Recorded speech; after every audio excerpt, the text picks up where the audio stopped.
Hello everyone, welcome back to Visionary.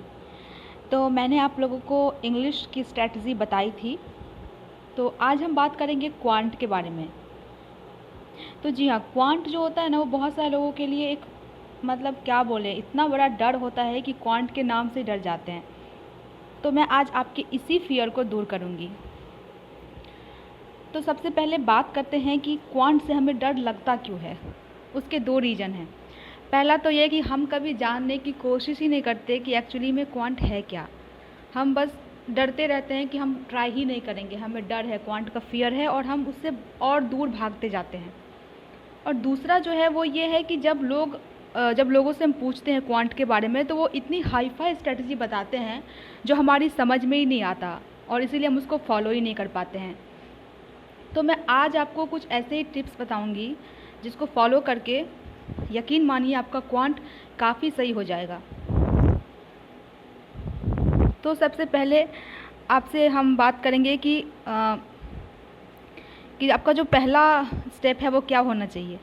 तो जो सबसे इम्पॉर्टेंट है वो ये है कि आपको प्रोक्रेस्टिनेट करना छोड़ना होगा। ये मैंने आपको इंग्लिश में भी कहा था और मैं क्वांट में भी कह रही हूँ, क्योंकि मैं जानती हूँ, मैंने खुद भी प्रिपेयर किया है, मैंने खुद भी बैंक एग्ज़ाम क्रैक किया है। तो मुझे पता है कि जिस भी चीज़ से हम डरते हैं, जैसे मेरे लिए जो फ़ियर था वो था बैंकिंग अवेयरनेस। मुझे बैंकिंग अवेयरनेस का बहुत बड़ा फ़ोबिया था। मुझे ऐसा लगता था कि मैं कभी सीख ही नहीं पाऊँगी, मैं कभी जान ही नहीं पाऊँगी और मैं उससे भागती थी। लेकिन जैसे जैसे मैंने उसे पढ़ना शुरू किया, नोट्स बनाए, क्विज़ेस लगाए, वैसे वैसे मेरा बैंकिंग अवेयरनेस स्ट्रांग होता गया। तो मैं आपको यही कहना चाहूँगी कि आपके लिए अगर फियर क्वांट है तो इससे भागिए मत। इसके लिए जो आपके मन में डर बैठा हुआ है, उस डर को पहले दूर कीजिए और प्रोक्रेस्टिनेट करना छोड़िए। अब बात करते हैं कि चलो अब क्वांट पढ़ेंगे कैसे। तो सबसे इम्पॉर्टेंट है कि आपको अपना बेसिक्स क्लियर करना होगा।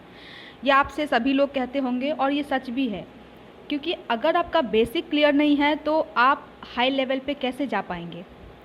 आपकी नींव जो है वो बहुत ही मजबूत होनी चाहिए। और सबसे इम्पॉर्टेंट चीज़ है कि आप कितना लोग क्या करते हैं ना, क्वांट को ऐसे पढ़ते हैं, लगता है एग्ज़ाम में सिर्फ क्वांट ही आने वाला है, ना तो रीजनिंग आएगी, ना तो आपका जीए आएगा और ना ही इंग्लिश आएगा। तो लोग इस तरीके से क्वांट पढ़ते हैं, सारा समय क्वांट को ही देते हैं। बट ऐसा नहीं है। एग्ज़ाम में सिर्फ आपसे क्वांट नहीं पूछा जाएगा, बाकी सेक्शंस भी होंगे, तो आपको उन सब पे इक्वली फोकस करना है। इन शॉर्ट, आपको क्वांट में पीएचडी नहीं करनी है, आपको बस एग्ज़ाम क्रैक करना है। ओके, और जो तीसरी टिप्स मैं आपको देना चाहूँगी वो ये है कि आपको अपना कैलकुलेशन फास्ट करना होगा। जी हाँ, कैलकुलेशन बहुत मैटर करता है, क्योंकि आपको पता है, आप में से बहुत सारे लोगों ने ऑलरेडी एग्ज़ाम्स दिए होंगे बैंक के, तो आपको पता है कि जो प्री है वो स्पीड का ही खेल है विथ एक्यूरेसी। तो ये कैसे आएगा, इसके लिए आपको प्रैक्टिस करनी होगी।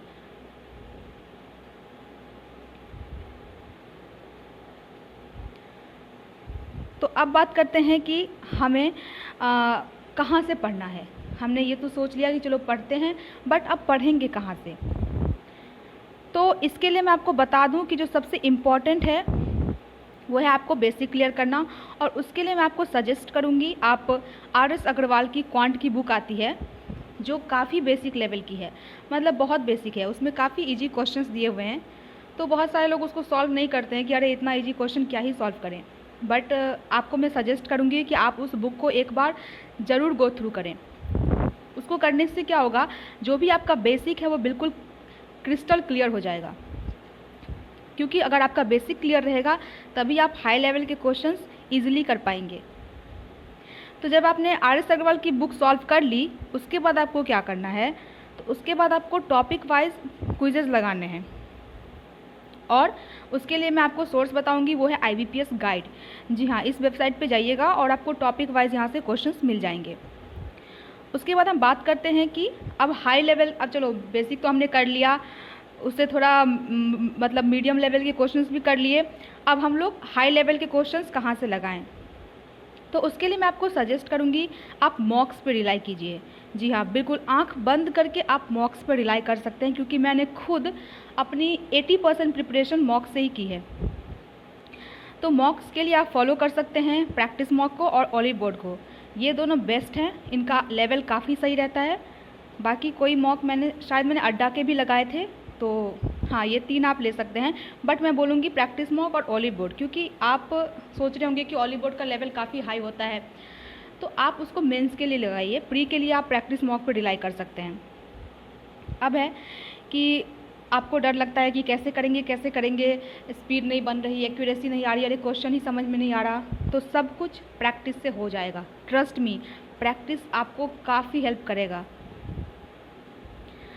अब मैं आपको फाइनल टिप्स देना चाहूँगी, और वो ये है कि आपको शॉर्टकट के जाल में नहीं फंसना है।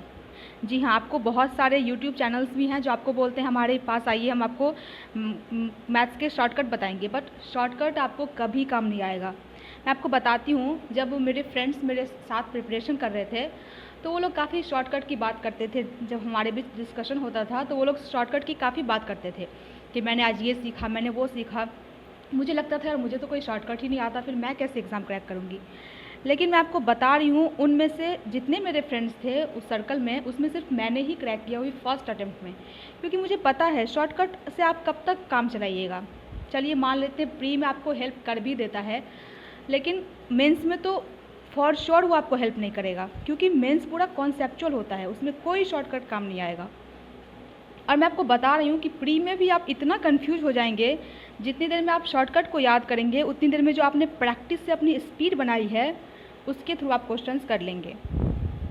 तो सबसे इम्पॉर्टेंट है कि प्रैक्टिस कीजिए।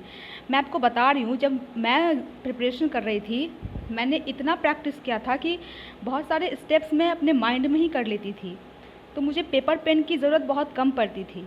तो मैं आपको भी यही सजेस्ट करूँगी, इतना प्रैक्टिस कीजिए कि आपको शॉर्टकट के चक्कर में पढ़ना ही ना पड़े, और पढ़िएगा भी मत, क्योंकि बहुत पछताना पड़ेगा। आपके दिमाग में इतना ज़्यादा कचरा क्रिएट हो जाएगा ना कि मतलब आप अच्छा परफॉर्म नहीं कर पाएंगे एग्ज़ाम में।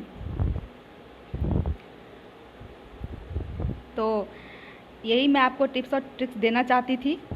तो ऑल द बेस्ट, और अच्छे से पढ़िए। और कोई भी डाउट होता है, कोई भी रिगार्डिंग क्वांट और इंग्लिश और रीजनिंग, क्योंकि मैं रीजनिंग की भी वीडियो डालूंगी, क्योंकि मेरी रीजनिंग बहुत वीक थी, मैंने उसको कैसे स्ट्रॉन्ग किया और मैंने कैसे रीजनिंग में 23 नंबर्स आए मेरे IBPS PO मेंस में, वो मैं आपसे शेयर करूंगी। क्योंकि IBPS PO मेंस का रीजनिंग काफ़ी टफ आया था, काफ़ी टफ। बच्चे उसमें 6-7 नंबर भी नहीं ला पाए थे, जिसमें मेरे 23 आए थे। तो मैं आपसे वो भी शेयर करूँगी। हमारे चैनल से जुड़े रहिए और पढ़ते रहिए, और डरिए मत, क्योंकि प्रैक्टिस सब आसान कर देता है। थैंक यू, और प्लीज़ चैनल को सब्सक्राइब कीजिएगा अगर आपको पसंद आए तो। Thank you.